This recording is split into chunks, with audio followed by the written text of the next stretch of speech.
तो let me share the screen.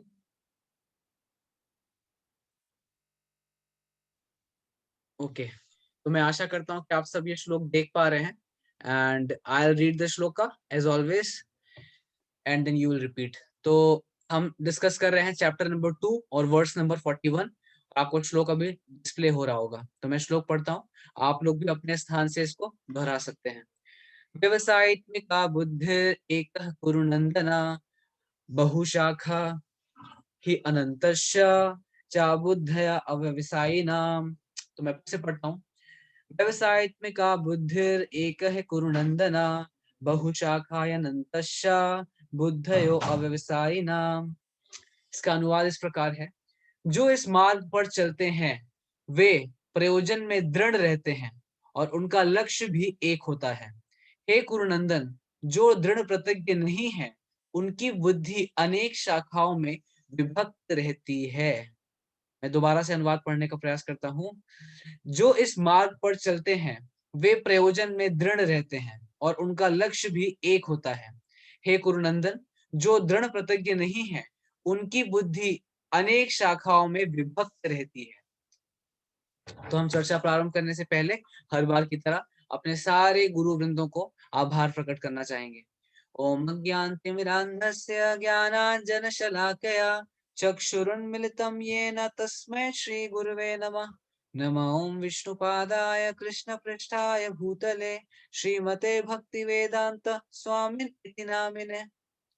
तो आप सबका बहुत बहुत स्वागत है पुनः एक बार गीतामृतम के 58th सेशन में, जिसमें आज हम चैप्टर नंबर 2 का वर्स नंबर 41 डिस्कस करने जा रहे हैं। तो अनुवाद मैंने अभी पढ़ा, तो हो सकता है कि अनुवाद पढ़ करके ज्यादा समझ ना आ रहा हो कि क्या लिखा है, कौन से मार्ग की बात हो रही है, कौन से दृढ़ प्रतिज्ञ होने की बात हो रही है। दृढ़ प्रतिज्ञ का शब्द सुन करके तो लोगों के अंदर एकदम मोटिवेशन वाला फीलिंग आ जाता है ना।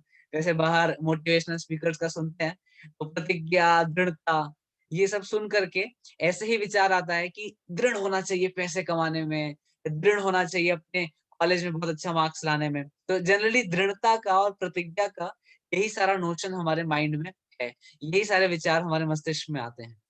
पर इस श्लोक में भगवान किस दृढ़ता की बात कर रहे हैं और किस प्रतिज्ञा लेने की बात कर रहे हैं, वो हम चर्चा करेंगे आगे के कुछ मिनट्स में। तो देखिए, सबसे पहले हम हर बार की तरह शब्द शब्द एक एक संस्कृत के शब्द से समझेंगे श्लोक का मतलब, फिर चर्चा करेंगे और फिर आज दोबारा मैं आपको एक बहुत ही सुंदर घटना सुनाऊंगा श्री जगन्नाथ जी की। जगन्नाथ जी की घटना सुनना चाहते हैं आप सब, जैसे आखिरी बार सुनी थी हमने? कितने लोग चाहते हैं कि जगन्नाथ जी का कुछ कथा आज भी हम सुने? ठीक है, 2-3 लोग तो चाहते हैं कम से कम। यस। ठीक है, तो देखिए, व्यवसायित्मिका बुद्धिर एकः कुरु नंदना बहुशाखानन्तश्च बुद्धयो अव्यवसायिना। तो हम एक एक शब्द से समझेंगे। तो पहले श्लोक में भगवान बोल रहे हैं कि जो इस मार्ग पर चलते हैं, ये कौन से मार्ग पे चलने की बात कर रहे हैं भगवान कृष्ण? ये श्लोक चर्चा हो रहा है उन लोगों के बारे में जो भगवान की भक्ति करते हैं। इस मार्ग पर चलते हैं मतलब जो कि कृष्ण भावना अमृत के मार्ग पे चलते हैं, कृष्णा कॉन्शियसनेस के जो पाथवे को फॉलो करते हैं, वे प्रयोजन में दृढ़ रहते हैं। मतलब कि जो भक्त होते हैं, जो भगवान कृष्ण की भक्ति करते हैं, वो बिल्कुल फिक्स्ड अप होते हैं, बिल्कुल दृढ़ होते हैं। इसमें प्रयोजन में कौन सा प्रयोजन है? प्रयोजन क्या है? प्रयोजन है भगवान की शुद्ध भक्ति को प्राप्त करना। प्रयोजन है भगवान की शिक्षाओं पे पूर्ण रूप से चल पाना। प्रयोजन है भगवान के धाम को प्राप्त करना। तो इस प्रयोजन में दृढ़ रहते हैं। तो यहाँ पे दृढ़ता का मतलब पैसे कमाने वाला दृढ़ता नहीं है, यहाँ पे कुछ और दृढ़ता की बात कर रहे हैं भगवान कृष्ण। वे प्रयोजन में दृढ़ रहते हैं और उनका लक्ष्य भी एक होता है। मतलब कोई उनके माइंड में बहुत ज्यादा डिस्ट्रैक्शन या बहुत ज्यादा ये करूं कि ये करूं, जैसे कभी कभी कुछ पंथों में बोलते हैं, यतो मत ततो पथ। जितने मत हैं उतने पथ हैं। मतलब जितना आपका विचार, आपको ये सही लगता है तो आप ये कर लीजिए, आपको ये सही लगता है तो आप ये कर लीजिए, अच्छा आपको ये दोनों सही लगता है तो दोनों कर लीजिए। नहीं नहीं, भगवान कृष्ण के जो भक्त होते हैं उनका लक्ष्य बिल्कुल स्पष्ट होता है। क्या है उनका लक्ष्य? उनका लक्ष्य है भगवान कृष्ण की निस्वार्थ प्रेममयी सेवा करना, जिसको कि एक शब्द में बोला जाए तो भक्ति। भक्ति का अर्थ यही होता है, भगवान की निस्वार्थ प्रेममयी सेवा करना। तो ये उनका लक्ष्य है और जब ये लक्ष्य की पूर्ति होती है तो उनको भगवान का धाम प्राप्त हो जाता है। इस भौतिक संसार के इतने दुख भरे जाल से निकल करके वो भगवान के शाश्वत जगत को प्राप्त कर लेते हैं। अब आगे क्या बोल रहे हैं? हे कुरुनंदन, जो दृढ़ प्रतिज्ञ नहीं है। अच्छा, तो भगवान आपने बता दिया कि जो लोग दृढ़ प्रतिज्ञ होते हैं उनके साथ क्या होता है। अब थोड़ा ये भी सुन लीजिए, भगवान कह रहे हैं कि जो दृढ़ प्रतिज्ञ नहीं होते हैं उनके साथ क्या होता है, तो वो भगवान अभी बताने जा रहे हैं। तो जो दृढ़ प्रतिज्ञ नहीं है उनकी बुद्धि अनेक शाखाओं में विभक्त रहती है। मतलब जिनका मस्तिष्क, जिनका माइंड बिल्कुल क्लियर नहीं है कि हमें क्या करना है। अभी किन लोगों की बात हो रही है? स्पिरिचुअलिस्ट लोगों की बात हो रही है, जिन लोगों की अध्यात्म में रुचि है उनकी बात हो रही है। तो हम देखते हैं भारत में कि जो अध्यात्मवादी लोग होते हैं, इसमें कितना खिचड़ी है, कितना कंफ्यूजन है। जैसे मैं हमेशा कई बार बोला भी हूँ कि आप किसी को भी पूछ लीजिए भारत में, किसी भी घर में जाके पूछिए, सिर्फ एक प्रश्न पूछिए कि भगवान कौन है। इन 3 शब्दों के प्रश्न का भी वो 1 या 2 या 3 शब्दों में उत्तर नहीं दे पाएंगे। इतना कंफ्यूजन है, इतना समस्या या क्या बोलेंगे, इतना जद्दोजहद या इतनी उलझने हैं अध्यात्म में कि कोई स्पष्ट जानते ही नहीं है कुछ। तो इसीलिए भगवान बोल रहे हैं कि जो दृढ़ प्रतिज्ञ नहीं है, किसमें दृढ़ प्रतिज्ञ नहीं है? भगवान की भक्ति में दृढ़ प्रतिज्ञ नहीं है। जो भगवत गीता के ज्ञान को अपने जीवन में सही तरह से उतार लेने के लिए दृढ़ प्रतिज्ञ नहीं है, उनकी बुद्धि अनेक शाखाओं में विभक्त रहती है। वो हमेशा कंफ्यूज रहते हैं, स्पिरिचुअलिटी के अंदर भी और स्पिरिचुअलिटी के बाहर भी। तो स्पिरिचुअलिटी के अंदर कैसे कंफ्यूज रहते हैं? स्पिरिचुअलिटी के अंदर कंफ्यूज रहते हैं कि इनको पता ही नहीं होता है कि किसकी पूजा करनी है, क्या शास्त्र पढ़े। वो कभी ये भी पढ़ लेते हैं, कभी वो भी पढ़ लेते हैं, कभी किसी की पूजा, कभी इसकी पूजा, ऐसे करते करते करते हैं। और जब बहुत ज्यादा एकदम कंफ्यूज हो जाते हैं, तो किस निष्कर्ष पे आ जाते हैं? तो वो इस निष्कर्ष पे आ जाते हैं कि सब बकवास है। जैसे आजकल के यूथ लोगों को देखिए आप, है ना? तो यूथ लोगों का कुछ रुचि नहीं है ज्यादा अध्यात्म में। वो तो बहुत दुर्लभ इस मीटिंग में कुछ यूथ्स हैं जिनका रुचि है, पुराने जन्मों के संस्कार के कारण। लेकिन जनरली यूथ लोगों का रुचि क्यों नहीं होता है? क्योंकि कुछ उनको पता ही नहीं है। कभी पूछने का प्रयास भी करते हैं घर में, तो घर वालों को ही नहीं पता है, तो घर वाले उनको क्या बताएंगे? घर पे कभी पूछते भी हैं कि मम्मी बताइए कौन है भगवान, या आप ये पूजा क्यों कर रही हैं, ये कौन सा शास्त्र पढूं मैं? तो घर वालों को खुद ही नहीं पता। तो क्योंकि घर वालों को नहीं पता तो उनको बता नहीं पाते, तो बोलते हैं, घर वाले क्या बोलेंगे, चुप करो, ज्यादा बकबक मत कर। कुछ श्रद्धा होती है, जो कर रहे हैं वो आप मान लो, जो हमारे पूर्वज करते आ रहे हैं वो तुमको बता रहे तो मान लो। अब ये कोई तार्किक उत्तर तो है नहीं कि जिससे कोई युवा आकर्षित होगा। This is not a logical answer which is expected bye a youth of the country. It is not making any sense at all that whatever you are told you just do it, है ना? Doesn't it look like a dictatorship that you are told to worship like this and you have to worship like this? No. तो इसीलिए युवा लोगों का आकर्षण या उनकी रुचि आध्यात्म में नहीं आती है। पर अगर वो युवा, सारे युवाओं से हमारा अपील है, या जो वृद्ध भी हैं, जो स्त्रियां हैं, पुरुष हैं, सबसे, कि अगर वो प्रभुपाद जी द्वारा भाषांतरित भगवत गीता का अध्ययन कर लें, तो कोई भी बाधा, कोई भी समस्या उनके दिमाग में नहीं रह जाएगी। तो स्पष्ट भगवान यहाँ पे बोल रहे हैं कि जो लोग दृढ़ प्रतिज्ञ नहीं होते हैं भक्ति करने में, उनकी बुद्धि जो है अनेक शाखाओं में विभक्त रहती है। That means their intelligence is not one branched, it is multi-branched. If you read the words, the translation of words in English, then it comes, let me read for some of you who are facing problem in understanding this technical Hindi. In English it says, those who are on this path are, which path? In the path of Krishna consciousness. Those who are on this path are resolute in purpose and their aim is one. O beloved child of Kurus, the intelligence of those who are irresolute is many branched.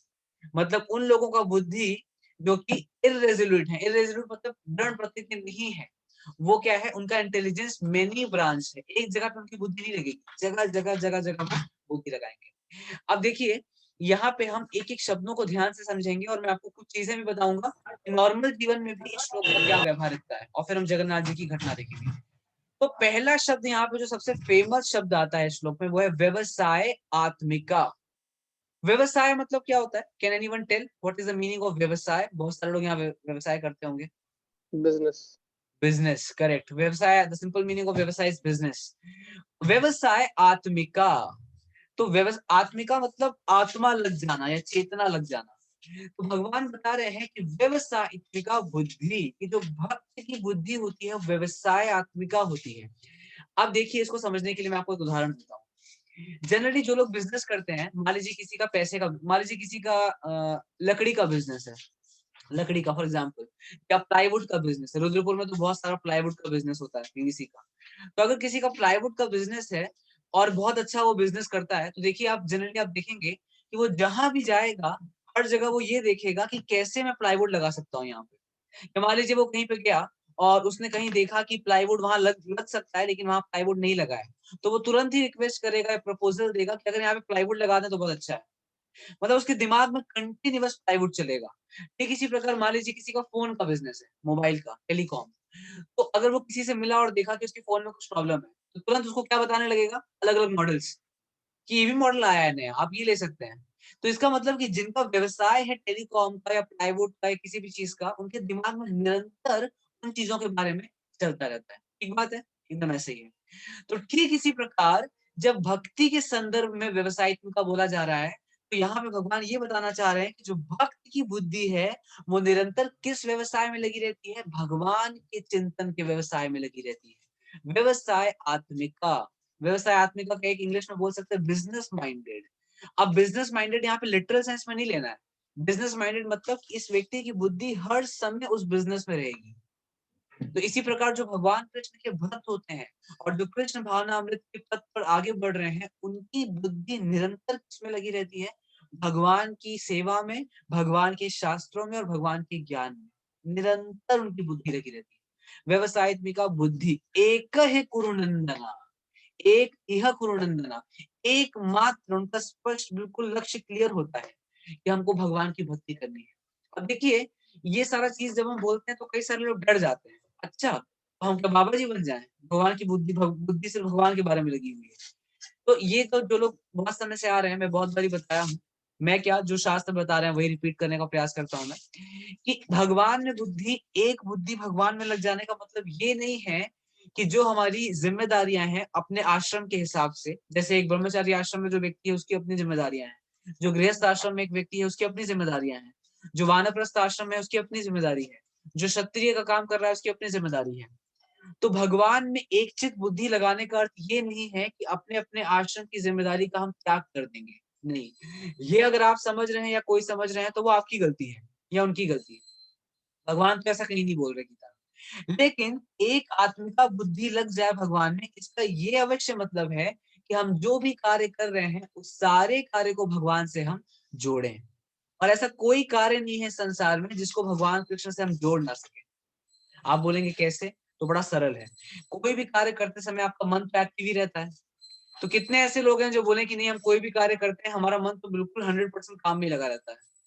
ऐसा तो है नहीं, मन तो इधर उधर की बातें करते ही रहता है। तो क्या कोई कार्य करते करते हम मन में भगवान का चिंतन नहीं कर सकते, कर सकते हैं। तो देखिए, अगर आप कोई भी कार्य कर रहे हो, कोई भी कार्य इन द सेंस मतलब जो प्रामाणिक कार्य है, authentic, ये नहीं कि आप अब डकैती कर रहे हैं और मन में भगवान के बारे में चिंतन कर रहे हैं, वैसे कार्य के बारे में बात नहीं कर रहा मैं। अगर आप रोजमर्रा का कोई भी कार्य कर रहे हैं और मन में भगवान का चिंतन कर रहे हैं, तो ये क्या हो गया, व्यवसायत्मिका बुद्धि एक है कुरुनंदना, कि आपकी बुद्धि किस चीज में लग गई है, भगवान में लग गई। तो देखिए क्या श्लोक का कितना सरल मतलब है। लेकिन इसी श्लोक को हम अगर मिस इंटरप्रेट करें तो कितना कंफ्यूजन हो सकता है। कंफ्यूजन इस तरह से हो सकता है कि अरे यार, ये कुछ भी बोलते हैं गीता में, अपना सब काम धाम छोड़ दो और अपनी बुद्धि में लगाए रहो, हरे कृष्ण हरे राम ही करते रहो। नहीं नहीं, लेकिन अगर हम प्रामाणिक तरीके से श्लोकों को समझेंगे तो हमें समझ में आ जाएगा कि भगवत गीता के सारे ही श्लोक बिल्कुल व्यवहारिक हैं। All the verses of Shrimad Bhagavad Gita are very much practical and relatable to our day to day life. तो ये है इसका मतलब, व्यवसायत्मिका बुद्धि एक है कुरुनंदन। अब एक है कुरुनंदना जो हमने समझा श्लोक में भी, कि इनका लक्ष्य एक होता है, बिल्कुल क्लियर होता है इनका गोल। तो अब देखिए, इस संसार में चाहे स्पिरिचुअलिस्ट हो, चाहे मटेरियलिस्ट हो, चाहे आध्यात्मवादी हो, चाहे भौतिकवादी हो, दोनों ही क्षेत्र में हमको बहुत कंफ्यूजन दिखता है, बहुत ज्यादा। आध्यात्मवादियों की अगर बात करें तो हमको पता ही है इंडिया में क्या हालत है। किसी को कुछ पता ही नहीं है क्या करना है, कि कुछ भी कर रहे हैं, कोई भी पूजा कर रहे हैं, कोई भी व्रत करते हैं, कभी कभी पेड़ की पूजा शुरू कर देते हैं, पत्थर की पूजा कर रहे हैं, सड़क की पूजा कर रहे हैं, भूत प्रेत की पूजा कर रहे हैं। कुछ स्पष्ट नहीं है क्या लक्ष्य है, कुछ क्लियर नहीं है। और अगर भौतिकवादी लोगों की बात करें तब तो कहना ही क्या है। भौतिकवादी लोगों के तो इतने लक्ष्य हैं, इतने लक्ष्य हैं कि अगर पूरे आकाश का पेपर बना दें और पूरे समुद्र की स्याही बना दें और उनको पूछा जाए कि आप अपना अपना लक्ष्य बताइए, तो कम पड़ जाएगा पेपर। इतने लक्ष्य हैं उनके भौतिकवादी लोगों की इतनी इच्छाएं हैं, इतनी आशाएं हैं, है ना, कि वो पेपर कम पड़ जाएगा, आकाश रूपी पेपर कम पड़ जाएगा। तो कहने का मतलब है कि चाहे आध्यात्मिकवादी लोग हों, चाहे भौतिकवादी लोग हों, अगर वो सही ढंग से शास्त्रों को नहीं पढ़ते हैं तो क्या है, इनके अनंत लक्ष्य हैं, मतलब इनका एक पिन पॉइंटेड कंसंट्रेशन नहीं है। अब यहाँ पे भगवान बता रहे हैं कि जो भक्त होते हैं भगवान कृष्ण के, उनके साथ ये प्रॉब्लम नहीं होती है। उनका बिल्कुल फिक्स्ड गोल होता है। क्या गोल होता है? बड़ा स्पष्ट। ये मनुष्य जीवन बहुत ही दुर्लभ है, 84 लाख योनियों में से एक है जो कि अनंत जन्मों के बाद मिलता है। और इस मनुष्य जीवन का लक्ष्य एकमात्र है भगवान की भक्ति करना और इस जन्म मृत्यु के चक्र से बाहर निकल करके भगवान की प्राप्ति करना। हाँ, अब इस लक्ष्य की पूर्ति के लिए जो भी कार्य मुझे करने पड़ेंगे, I do that. If I need to earn for this purpose, then I'll earn. If I need to study English for this purpose, I'll study English. Whatever is required to fulfill this main mission of human form of life, I'll do that. No problem in that. लेकिन उसका goal clear रहता है। लेकिन जिसने इस श्लोक को नहीं समझा है, वो चाहे आध्यात्मवादी व्यक्ति हो या भौतिकवादी व्यक्ति हो, उनका कुछ गोल ही नहीं है। जैसे मैंने आध्यात्मवादी लोगों के लिए आपको बोला कि आप किसी से प्रश्न पूछ सकते हैं, ठीक इसी प्रकार आप भौतिकवादी व्यक्ति से भी प्रश्न पूछ सकते हैं। आप भौतिकवादी व्यक्ति से प्रश्न पूछिए कि भाई तुम्हें क्या करना है? तो बोलेगा क्या करना है क्या? पागल हो गया है क्या? जॉब करनी है और क्या करना है? अच्छा जॉब करनी है, फिर क्या करना है? तो जॉब करनी है तो क्या करना है? पैसे कमाने हैं। अच्छा फिर क्या करना है? और पैसे कमाएंगे, स्विच करेंगे। अच्छा फिर क्या करना है? शादी करेंगे फिर। शादी करने के लिए तो कमा रहे हैं पैसे, नहीं लड़की नहीं मिलेगी। अच्छा फिर क्या करना है? फिर क्या करेंगे? कुछ बच्चे-वच्चे पैदा करेंगे, कुछ खिलाना है बच्चों को, चुन्नू-मुन्नू को। ठीक है, बच्चे हो जाएँगे, फिर क्या करोगे? फिर क्या करेंगे? उनको सेटल करेंगे और क्या करेंगे? इतनी महँगाई है, सेटलमेंट करना है उनका। ठीक है, सेटलमेंट फिर क्या करोगे? फिर क्या करेंगे? जॉब लगवाएँगे उनका, बेरोज़गारी है। अच्छा जॉब लग गई, फिर क्या करोगे? फिर बोलेगा अरे माता-पिता हैं, ज़िम्मेदारी है नहीं उनके प्रति, कुछ शादी कराएँगे उनका देख-दुख के। अच्छा शादी करा ली, फिर क्या करेंगे? तो फिर क्या करेंगे? पोता-पोती खिलाएँगे। अच्छा फिर क्या करेंगे पोता-पोती खिलाने के बाद? तो फिर क्या करेंगे? सब्जी लाएँगे घर का। जैसे ये बुढ़ापे में तो सब्जी बन जाते हैं घर के। तो घर में सड़ी हुई सब्जी पड़ी रहती है ना एक किनारे, वैसे ही वृद्धावस्था में लोगों की हालत होती है। सड़ी हुई सब्जी की तरह पड़े रहते हैं घरों में। सारे घरों की बात नहीं कर रहा हूँ मैं, पर प्रायतः ऐसे ही देखते हैं हम। तो उनको पूछा, "अच्छा फिर क्या करेंगे?" तो फिर क्या करेंगे? ऐश करेंगे। अब देखिए जिस अवस्था में इनका कोई बेड साफ करने वाला भी नहीं होगा, उस अवस्था का सपना देखते हैं कि हम ऐश करेंगे। अच्छा, फिर क्या करेंगे? मर जाएँगे फिर। तो मैं आपको एक जोक सुनाता हूँ, चलो। तो एक बारी क्या हुआ कि अब जोक क्या है समझ ही जाओगे आप, लेकिन फिर भी अच्छा है ये जोक काफ़ी, तो मैं आपको सुनाता हूँ। काफ़ी इसका काफ़ी सार है इस जोक का। तो एक बारी एक साधु था, वो एक सी बीच पे टहल रहा था। तो उसने देखा कि एक एक बूढ़ा एक मतलब यंग व्यक्ति है और वो वहाँ पे एकदम बहुत तेज़ी-तेज़ी फ़ोन पे बात करते हुए टहल रहा है, बहुत गुस्से में। तो साधु ने उसको पूछा कि तुम अगर आप बुरा ना माने तो मैं आपसे कुछ पूछना चाहता हूँ। तो उस व्यक्ति ने बोला बताइए, पूछिए। तो उसने बोला आप इतना परेशान क्यों हो? तो उसने बोला परेशान क्यों हूँ? इतना सारा काम है ऑफ़िस में और मेरे अंडर के लोग सही से काम नहीं करते हैं। यंग था एकदम वो। तो उसने बोला कि आप क्यों चाहते हैं कि सब लोग सही से मतलब सारा काम एकदम सिस्टमैटिक हो? तो बोला कि क्यों क्या चाहता हूँ? पैसे कमाने हैं इतने ज़्यादा। अगर सही से काम नहीं होंगे तो पैसे नहीं कमा पाऊँगा। तो साधु ने बोला यही जो मैं आपको सुनाया अभी स्टोरी यही चीज़ रिपीट हुआ। साधु ने बोला क्या करोगे पैसे का? तो बोला शादी करूँगा। तो बोला फिर क्या करोगे? बच्चे करूँगा। बच्चे के बाद क्या करोगे? उनको सेटल करूँगा। उसके बाद क्या करोगे? तो उसके बाद शादी कराऊँगा। फिर क्या करोगे? फिर उनके बच्चे को खिलाऊँगा। फिर क्या करोगे? तो फिर क्या करोगे क्या? आखिर बीच में आराम करूँगा। तो साधु बोला कि वो तो मैं भी कर रहा हूँ। तो तुम इतना लंबा ये जो खिचड़ी पका रहे हो, इसको क्या ज़रूरत है? मैं तो अभी आराम कर रहा हूँ। तो कहने का मतलब है कि देखिए, भौतिकवादी व्यक्तियों को भी अगर हम देखें तो उनका लक्ष्य का कुछ पता ही नहीं है। किसी को भी आप पूछ लीजिए कि इतना हाय-हाय किस बात का कर रहे हैं आप? इतना हाय, हाय, हाय, हाय, हाय पैसा।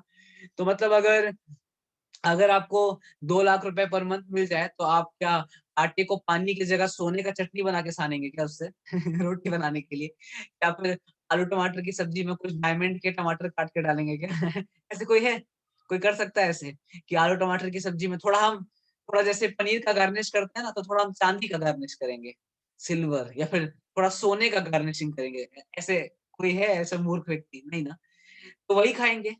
या फिर कोई ऐसे बोले कि नहीं प्रभु जी अगर ना मैं 2 लाख रुपए महीना कमाऊँगा, तो मैं सोच रहा हूँ कि 50 रोटी सुबह खाया करूँगा और 70 रोटी शाम को। कोई है ऐसा? ऐसा पागल कोई है? नहीं ना। 5 रोटी खाएँगे, 4-5 रोटी। पर इतनी हाय-हाय क्यों? क्यों किसी का लक्ष्य किसी को स्पष्ट नहीं है? इसीलिए भगवान यहाँ पे बोल रहे हैं कि जिन लोगों की बुद्धि दृढ़ नहीं होती है भक्ति में, उनकी बुद्धि या जिनका जो दृढ़ प्रकृति नहीं है भक्ति करने के लिए, उनकी बुद्धि अनेक शाखाओं में विभक्त रहती है, अनेक शाखाओं में। आज ये, कल ये, चैन ही नहीं है मतलब, चैन ही नहीं है। मैं कई बार ये उदाहरण बताता हूँ कुछ अपने फ्रेंड्स को, जब एमएनसीज़ में देखते थे कि अभी एक एम्प्लॉय ज्वाइन नहीं किया कंपनी, अभी तो वो कंपनी में घुसा है सिर्फ, और तुरंत प्लानिंग करने लगता है कि मुझे स्विच करना है, जॉब स्विच करना है। तो उसको पूछो कि भाई क्यों, अभी तो तुम आए ही हो, अभी तो तुम्हारा बॉन्ड पीरियड भी पूरा नहीं हुआ। नहीं भाई बहुत कंपटीशन है ना, अभी स्विच करना है, तैयारी करनी है, मुझे तैयारी करूंगा मैं। तो मतलब whole life people are just dying, they are not living. जैसे इंग्लिश में एक प्रोवर्ब आपने सुना ही होगा, when I was child, English में बोलूंगा, जो समझ पाएंगे तो बड़ा अच्छा लगेगा आपको। When I was a child then I was dying to go to school, when I went to school then I was dying to go to college, when I was in college then I was dying to get a job, when I got job then I was dying to get married, when I got married then I was dying to have a beautiful babies, when I had baby then I was dying to settle them up, and when I settled them up then one day I found that I was really dying. तो समझे आप? जब छोटा था तो मर रहा था कि स्कूल चला जाऊं, स्कूल गया तो मर रहा था कि कॉलेज चला जाऊं, कॉलेज में जाके मरने लगा कि जॉब मिल जाए, जॉब जब लग गई तो मरने लगा कि शादी हो जाए, शादी के बाद मर रहा था कि बच्चे हो जाएं, बच्चे होने के बाद मर रहा था कि क्या हो जाए, बच्चों को सेटल कर दूं, और बच्चों को सेटल करके मुझे समझ में आया कि सच में मरने वाला हूं मैं। तो सच में ही मरना था तो पूरे जीवन ना मरते कम से कम, है ना? तो इसीलिए जो भगवान कृष्ण के भक्त होते हैं, they live a simple life. The crux of happiness in this world is not to achieve all your goals. That is never gonna happen. जो हम मोटिवेशनल स्पीकिंग में ये बड़ी बड़ी बातें सुनते हैं, कर लो दुनिया मुट्ठी में, कर लो दुनिया मुट्ठी में। अरे अपने घर को मुट्ठी में कर लीजिए आप, दुनिया को तो क्या ही मुट्ठी करेंगे, है ना? अपना घर, अपने सगी संबंधी हमारे मुट्ठी में नहीं है, हमारा स्वास्थ्य हमारे मुट्ठी में नहीं है, दुनिया को क्या मुट्ठी में करेंगे हम? इस तरह की बातें को सुना सुना करके हमारे जीवन को इतना कठिन बना दिया गया है, इतना कॉम्प्लेक्स बना दिया गया है that people can not even breathe freely. ये भौतिक संसार की चकाचौंध में आप में से कुछ लोगों को लग सकता है कि बस ये तो इनकी, है ना, साधु सन्यासी वाली बात शुरू हो गई। साधु सन्यासी वाली बात नहीं है ये। अगर साधु सन्यासी वाली बात होती तो इतने लोग साधुओं के पास नहीं आते ये प्रश्न लेकर के कि हम लोग बहुत दुखी हैं, एकदम संतुष्ट नहीं है। अरे तो जब संतुष्टि का तरीका भगवान बता रहे हैं उसको हम मानना नहीं चाहते, और फिर हम बोल रहे हैं हम तो बहुत दुखी हैं, बहुत पैसा है, बहुत करोड़ों का जायदाद है, लेकिन शांति नहीं है। शांति मिलेगी ही क्यों जब यही नहीं पता कि लक्ष्य क्या है? लेकिन भक्त की जो बुद्धि, भक्त का जो प्रतिज्ञा होता है वो दृढ़ होता है, और उसका लक्ष्य बिल्कुल स्पष्ट होता है कि मैं सारी चीजें जीवन में करूंगा, लेकिन लक्ष्य मेरा भगवान की प्राप्ति है। और भगवान की प्राप्ति के लिए अगर कोई दृढ़ प्रतिज्ञ होकर के चलता है तो भगवान उसकी सारा भरण पोषण करते हैं। ये हम बार बार गीता में देखते हैं, मैंने आपको बहुत सारी कहानियां सुनाई है, आज भी हम देखेंगे अभी जल्दी से 10 मिनट में, कि अगर कोई ये समझता है कि इस जीवन का जो मुख्य लक्ष्य है वो भगवान कृष्ण की भक्ति है, हरे कृष्ण महामंत्र का जप है, सेवा है, प्रचार है भगवत गीता का, तो भगवान इस व्यक्ति को भूखा नहीं मारते, जो कि बाहर के लोगों को लगता है कि हम भूखे मर जाएंगे। नहीं, भूखा नहीं मरता कोई, है ना? तो चलिए मैं आपको इसी बात को प्रमाणित करने के लिए फिर से एक बहुत सुंदर सी आज जगन्नाथ पुरी की घटना सुनाता हूँ। तो मैं रिक्वेस्ट करूंगा मणिकंदन दोस्त या किसी से भी कि अगर वो फोटो शेयर कर पाए जगन्नाथपुरी के मंदिर की। अगर आप गूगल पे डालेंगे जगन्नाथपुरी टेम्पल मेन गेट तो आ जाएगा इजीली, और अगर आप जल्दी शेयर करेंगे तो थोड़ा अच्छा रहेगा, समय कम है मेरे पास भी। You can share the photo of Shri Jagannathpuri Dham, है ना, उड़ीसा। ओके तो मैं स्टॉप करता हूँ शेयर। अब ये बात है बहुत समय पहले की। तो वहां पे जगन्नाथपुरी, जगन्नाथपुरी सबको पता है, जगन्नाथ कौन है? जगन्नाथ स्वयं कृष्ण है। और जगन्नाथपुरी में भगवान कृष्ण जो कि जगन्नाथ के रूप में रहते हैं, उनका बहुत बड़ा मंदिर है, वहां पे मुख्य मंदिर है। तो ये बात है जगन्नाथपुरी की। वहां पे जगन्नाथ जी के एक बहुत महान भक्त रहा करते थे। चलिए मैं आपको जगन्नाथ जी का फोटो दिखाता हूँ। ये देखिए जगन्नाथ जी ऐसे दिखते हैं, और ये मंदिर जो आप देख रहे हैं यही जगन्नाथ का मंदिर है। तो जगन्नाथ जी के भक्त रहते थे जिनका नाम था बंधु मोहंती। क्या नाम था? बंधु मोहंती। तो बंधु मोहंती भगवान कृष्ण या जगन्नाथ के बहुत महान भक्त थे, और उनको पता था कि ये जीवन का लक्ष्य है भगवान की भक्ति करना, हरे कृष्ण महामंत्र का जप करना, और साथ साथ में अपनी जो भी जिम्मेदारियां हैं उसको पूरी करना। तो बंधु मोहंती के जहाँ पे रहते थे वो नित्य क्या करते थे? भगवान की भक्ति करते थे, मधुकरी करने के लिए बाहर जाते थे, और जो भी उनको भिक्षा में मिलता था वो लेकर के आते थे, और उसी से उनके घर का भरण पोषण होता था। एक समय की बात ऐसी हुई, मैं अभी भी वेट कर रहा हूँ, someone can share the photo. Akshansh Prabhu you can also share, let me make you co-host, if you can do fast. We need fast response here. तो एक समय की बात है कि क्या हुआ कि बंधु मोहंती जहाँ पे रहते थे उस जगह पे भुखमरी आ गई, अकाल पड़ गया।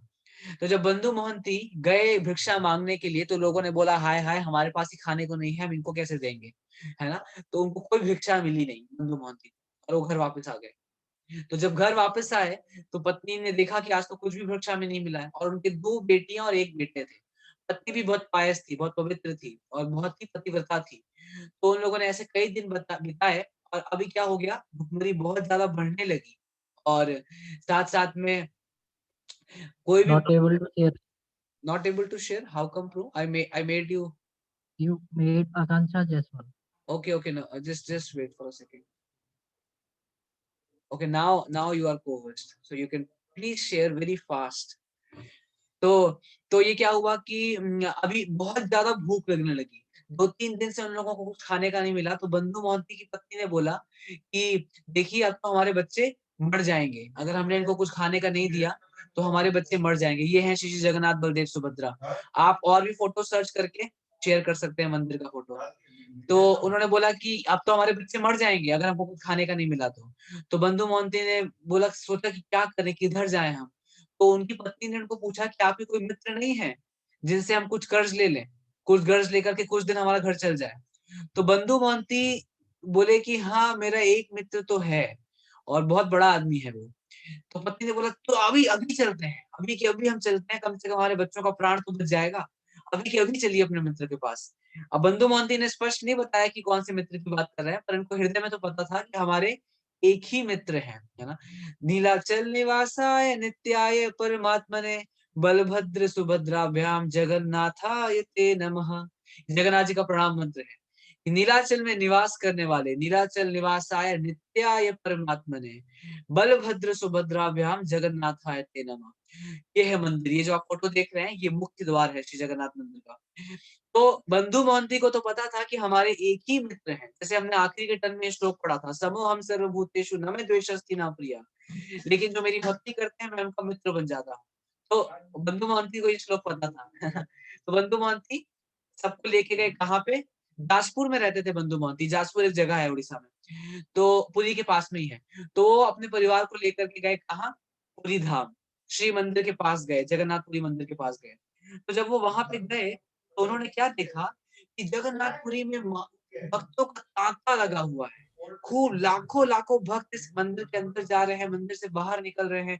जो आप ये द्वार देख रहे हैं इसको सिंह द्वार बोलते हैं, ये मुख्य द्वार है। और ये जो स्तंभ दिख रहा है आपको, ये सामने स्तंभ दिख रहा है, पवन देव इसमें रहते हैं, पवन स्तंभ है। तो बंधु मोहंती इसी मंदिर के, जो आप मंदिर देख रहे हैं, इस मंदिर बहुत बड़ा एरिया है, बहुत बड़ा कैंपस है, और बाहर बाउंड्री है, और 4 द्वार है, ईस्ट वेस्ट नॉर्थ साउथ में 4 मुख्य द्वार है। तो ये बंधु मोहंती एक द्वार के सामने जाकर के वेट करने लगे कि जब थोड़ा भीड़ कम होगी तो हम अंदर जाने का प्रयास करेंगे। लेकिन जगन्नाथपुरी मंदिर में भीड़ कम कहाँ होती है, रात भर लोग दर्शन करते हैं, थोड़े समय के लिए मंदिर बंद होता है, बस 2-3 घंटे के लिए रात में। तो बंधु मोहंती वेट करते रहे, वेट करते रहे। तो वहां पे एक तरह का प्रसाद मिलता है जिसको पे पेजा बोलते हैं, या अलग अलग भाषाओं में अलग अलग चीज बोलते हो। पीने का पदार्थ होता है, कुछ पीने का प्रसाद होता है। हाँ, तो पेज बोलते हैं शायद, हाँ पेय, पेय बोलते हैं, प्रभु जी बता रहे हैं यहाँ पे। तो वो जो पदार्थ था, तो इन लोगों को अंदर जाने का तो मौका नहीं मिला और कुछ प्रसाद भी नहीं मिल पाया। तो ये जो पेय था ये मिल गया, तो उसको बंधु मोहंती ने पिलाया, किसको, अपने घर वालों को, और खुद भी पी करके विश्राम किए। तो जब जगन्नाथ जी ने देखा कि बंधु मोहंती मेरे इतने महान भक्त हैं और ये अपने परिवार को लेकर के यहाँ पे आए, और जगन्नाथ जी क्या बोलते हैं गीता में, योगक्षेमम वहां में हम, वही जगन्नाथ भगवत गीता में बोलते हैं कि मैं अपने शुद्ध भक्त जो होते हैं, योगक्षेमम, जो नहीं होता है वो उनको देता हूँ, और जो उनके पास होता है उसका संरक्षण करता हूँ। तो भगवान अच्युत हैं, जो भी बोलते हैं उसे चूकते नहीं है। तो क्योंकि भगवान ने ये वचन दे रखा था, तो भगवान ने, ये देखिए आप जो फोटो देख रहे हैं ये सही फोटो है। तो भगवान ने सोचा कि अभी समय आ गया है अपने वचन को पूरा करने का। जब पुजारी बंद करके चले गए, सारा मंदिर का गर्भगृह बंद करके चले गए, तो क्या हुआ कि जगन्नाथ जी सोचे कि अभी बंधु मोहंती का कुछ करना पड़ेगा, कुछ तो उसको देना पड़ेगा। तो स्वयं जगन्नाथ अपनी रत्न वेदी से उठ करके गए कहाँ पे, रसोई घर में, और रसोई घर में जा करके ढूंढने लगे कि क्या दूं मैं अपने भक्त को, क्या खाने के लिए दूं। और वहां पे जो खूब स्वादिष्ट स्वादिष्ट व्यंजन, जिसके लिए जगन्नाथपुरी का मंदिर प्रसिद्ध है, आनंद बाजार है वहां पे, जहाँ अलग अलग व्यंजन आनंद के रूप में बढ़ते हैं। तो जगन्नाथ किचन में जा करके ढूंढने लगे, तो उनको गुलाब जामुन और अलग अलग तरह का मिष्ठान, भात, पनकम, अलग अलग तरह का चीज वहां पे मिलने लगा। वहां पे खीर गजा, छेना गजा, सब कुछ प्रसिद्ध मिठाइयां हैं वहां की, पुरी की। तो ये सारी चीजें जगन्नाथ जी क्या किए, ढूंढे और सोचे किसमें रखूं। अब जगन्नाथ है, जगन्नाथ को सामान्य बर्तन में तो भोग लगाया नहीं जाता। जगन्नाथ जी की सोने की थाली रखी हुई थी वहां पे, बड़ी सी। तो उस थाली में सारा प्रसाद रखे और बाहर आए, रत्न वेदी को छोड़कर मंदिर के द्वार पे आ गए। और मंदिर के द्वार पे आकर के बोलने लगे, बंधु मोहंती, बंधु मोहंती। तो बंधु मोहंती सोचे कि मुझे यहाँ पे ये किसको मेरा नाम पता है, कौन बुला रहा है मुझे। तो सोचे कि कोई और बुला रहे हैं, कोई और बंधु मोहंती होगा, किसी और को बुला रहे हैं। पर देखिए आसपास तो कोई था ही नहीं। तो फिर से सुनने लगे, तो जगन्नाथ जी बोले, क्योंकि एक ब्राह्मण के रूप में थे उस समय, कि बंधु मोहंती, जो जाजपुर से आए हुए बंधु मोहंती है, मैं उनको ही बुला रहा हूँ। तो बंधु मोहंती समझ गए कि मुझे ही बुला रहे हैं कोई ब्राह्मण। तो वो शीघ्र शीघ्र वहां पे गए और देखे कि एक ब्राह्मण एक सोने की थाली में, वो जो आप फोटो देख रहे थे अभी, वही फोटो लगा के रखिए, चेंज मत करिए। सोने की थाली में एक ब्राह्मण खूब सारा प्रसाद लेकर के वहां पे प्रेजेंट है। और ब्राह्मण ने बोला कि ये आपके घर वालों के लिए मैं प्रसाद लेके आया हूँ, तो आप ये खा लीजिए। जो आप देख रहे हैं पीछे घर वाले बैठे हुए हैं। तो बंधु मोहंती तो बहुत प्रसन्न हो गए, और उनको तो भगवान पे पूर्ण विश्वास था ही। और घर वालों ने प्रसाद पाया और बिल्कुल तुष्ट हो गए घर वाले। तो लेकिन बंधु मोहंती ने सोचा कि प्रसाद पाने के बाद जो ये सोने की थाली है, मैं ये वापस कर दूंगा ब्राह्मण देवता को। और आहार लेने के बाद, प्रसाद पाने के बाद, वो प्रतीक्षा करने लगे इन ब्राह्मण की। और ब्राह्मण कहाँ से आते हैं, ये तो स्वयं अनंत कोटि ब्रह्मांड के नाथ जगन्नाथ थे, जो अपनी रत्न वेदी को छोड़ करके आए थे। तो जगन्नाथ जी अभी कहाँ लेने आने वाले दोबारा, तो आए ही नहीं। सुबह हो गई। जब सुबह हुई और पुजारी लोग मंगल दर्शन के लिए भगवान के पट खोले और मंगल भोग लगाने के लिए वो थाली ढूंढने लगे, थाली गायब। अभी तो हाहाकार मच गया, हाय हाय भगवान जगन्नाथ की थाली किसने चुरा ली, कहाँ चली गई। पूरा कोलाहल मच गया मंदिर में। तो कुछ लोगों ने बंधु मोहंती के परिवार को बाहर देखा था, और उन्होंने देखा था कि इसके पास एक चमचमाती हुई रत्न जड़ित सोने की थाली है। तो तो उन्होंने बताया कि हमने बाहर देखा है, एक जन वहां है जिनके पास ही सोने की थाली है। तो ये देखिए थाली, इसी ब्राह्मण के रूप में आए थे भगवान। तो जल्दी से पंडे लोग बाहर आए, और जब पंडे बाहर आए तो देखिए, हाय हाय, ये तो वही थाली है भगवान जगन्नाथ की। इसकी इतनी हिम्मत, ये नीच पापी भगवान का जगन्नाथ का थाली चुरा के ले आया। खूब पीटम पिटाई शुरू कर दी उसकी, खूब पीटे उसको। और पीटने के बाद उसको रस्सी से बांध के जेल में डाल दिया। अब जब श्री जगन्नाथ ने ये देखा कि उनके इतने महान भक्त को पीट करके जेल में डाल दिया गया है, तो जगन्नाथ जी शीघ्र अति शीघ्र प्रकट हो गए, किसमें, अपने गरुड़ पे सवार होकर के। जगन्नाथ मंदिर में गरुड़, भगवान के सामने गरुड़ स्तंभ होता है। गरुड़ पे सवार हुए भगवान, और कहाँ पहुंच गए, उत्कल प्रदेश के राजा के सपने में आए। उत्कल प्रदेश मतलब ओडिशा, ओडिशा के जो राजा थे उस समय, उनके सपने में आए, बोले, राजा उठ। तो राजा एकदम हकबका गए, उठे राजा। तो राजा को बोले कि मेरा इतना महान भक्त जाजपुर से मेरे दर्शन करने के लिए आया है, और तेरे सैनिक उसको बंद कर दिए जेल में। तेरे बाप का दिया हूं मैं उसको, ऐसे ही बोले जगन्नाथ जी, कि तेरे बाप का दिया हूं, अपनी थाली में दिया उसको मैं खाना, मेरा खाना मेरी थाली, तेरे सैनिकों की हिम्मत कैसे हुई। तो जगन्नाथ जी एकदम क्रोधित होकर के राजा को ऐसे बोले। तो राजा एकदम बिल्कुल भयभीत हो गया। फिर बाप रे, ये क्या हो गया, जगन्नाथ जी इतना क्रोधित। तो राजा शीघ्र उठा, उसका सपना टूटा। जगन्नाथ जी ने आदेश दिया था, तुरंत जाकर के अपने सैनिक को बोल के उसको छोड़े। राजा उठा और तुरंत पहुंचा कहाँ पे, मंदिर में। और मंदिर में पहुंच करके सैनिकों को बोला, भैया छोड़ो इसको, ये जगन्नाथ जी का महान भक्त है, और जगन्नाथ जी मेरे सपने में आए इसको ऐसा बोलने के लिए। तो जैसे ही वहां पे गए और सारे पंडों को बोला, तो पंडों ने शीघ्र अति शीघ्र उनको जेल से मुक्त कराया। और राजा ने स्वयं अपने हाथ से उसका, बंधु मोहंती का अभिषेक किया, और सब ने प्रणाम किया उसको। तो देखिए, इस प्रकार बंधु मोहंती की घटना से हम देख रहे हैं कि भगवान के जो शुद्ध भक्त हैं, जो पूर्ण आश्रित है भगवान पे, भगवान उनके लिए क्या नहीं करते। भग ऐसे तो हम देखते हैं पंचरात्रि की विधि के अनुसार कि भगवान को भोग लगाते वक्त बहुत सारे नियम कानून का पालन किया जाता है, बहुत सारी शुद्धि स्वाति स्वाति स्वस्ति वाचन किया जाता है, सफाई, और बिल्कुल ध्यान रखते हैं कि कुछ भी गंदगी ना हो, भगवान का थाली किसी से टच ना हो। लेकिन देखिए भगवान की भक्त वत्सलता, भगवान की करुणा, भगवान की उदारता की अपने भक्त के लिए तो भगवान अपनी ही थाली में उसको प्रसाद दे देते हैं। देखिए, क्या क्या सीमा है भगवान की कृपा की, भगवान की दीन वत्सलता की। जो आप फ़ोटोज़ देख रहे हैं, देखिए यही फ़ोटो है कि भगवान ब्राह्मण के रूप में बंधु मोहंती को देने के लिए आए। तो देखिए, इस भगवान की दीन वत्सलता को हम तब तक नहीं समझ सकते जब तक कि हम एकहि कुरु नंदना के श्लोक का पालन नहीं करते। एकहि कुरु नंदना मतलब हम फिक्स्ड अपना अटेंशन और अपना कंसंट्रेशन फिक्स नहीं करते भक्ति में। कई बार हम देखते हैं कि लोग चाहते हैं कि भोग भी मिले और भक्ति भी मिले। तो उन लोगों का परिणाम ये होता है कि ना उनको माया मिलती है ना राम। माया नहीं मिली मतलब भोग भी नहीं कर पाते ढंग से। राम राम तो वैसे भी मिलने वाले नहीं, जब तक कोई अच्छे से भक्ति नहीं करेगा। तो हमको प्रयास करना चाहिए कि हम स्पष्ट अभी कर लें निर्णय कि हमको करना क्या है। अगर हम 4-5 नाव पे पैर रखेंगे तो लोग बोलते हैं डूब जाएँगे, डूबेंगे नहीं पैर भी टूट जाएगा। डूबेंगे तो सही और पैर भी टूट जाएगा। तो इसीलिए हमें स्पष्ट होना चाहिए कि हमको क्या करना है। और बहुत ही सरल है, जैसे मैंने पहले बताया कि ऐसा नहीं है कि स्पष्ट भक्ति करने का मतलब है कि हमको अपने वर्ण और आश्रम के अनुसार जो हमारी ज़िम्मेदारियाँ हैं उसको तोड़ दें या त्याग दें। नहीं, कोई व्यक्ति ब्रह्मचारी आश्रम में है तो उसकी एक ज़िम्मेदारी है, कोई गृहस्थ आश्रम में है तो उसकी कोई ज़िम्मेदारी है। उसको पूर्ण करते हुए हम निरंतर भगवान का चिंतन करें। और निरंतर भगवान चिंतन करने का बहुत सारा उपाय है, जिसमें से सबसे सरल है भगवान के दिव्य नाम का प्रतिदिन जप। और क्या है? भगवान के अलग-अलग अर्च विग्रह हैं, भगवान के अर्च विग्रहों की सेवा करना, भगवान की वाणी का प्रचार करना, जो कि हर व्यक्ति कर सकता है, कहीं पे बैठ के भी कर सकता है। तो ये है भगवान की सेवा, ये है एक है गुरुनंदना। तो अगर एक है गुरुनंदना हम रहेंगे, तो हमारी बुद्धि बिल्कुल स्पष्ट रहेगी, लक्ष्य एक रहेगा। अगर लक्ष्य एक रहेगा, तो जिस प्रकार भगवान बंधु मोहंती जैसे भक्तों की रक्षा करते हैं, हमारी भी अवश्य करेंगे। लेकिन हमें भी पहले उस स्तर पे आना पड़ेगा। तो इस प्रकार जगन्नाथ जी की ये लीला है, तो जो रुद्रपुर के वासी हैं या जो भी जहाँ पे भी रहते हैं, अगर वहाँ जगन्नाथ जी हैं, तो आप ज़रूर जाइए उनके दर्शन करने के लिए। और जगन्नाथ जी भगवान कृष्ण के बहुत ही कृपा और बहुत ही दीन वत्सलता के अवतार हैं, जो अपने भक्तों के लिए कुछ भी करने को तैयार हो जाते हैं। जैसे हमने देखा अभी बंधु मोहंती के उदाहरण से। तो आज के लिए इतना ही। आप सबका बहुत-बहुत धन्यवाद।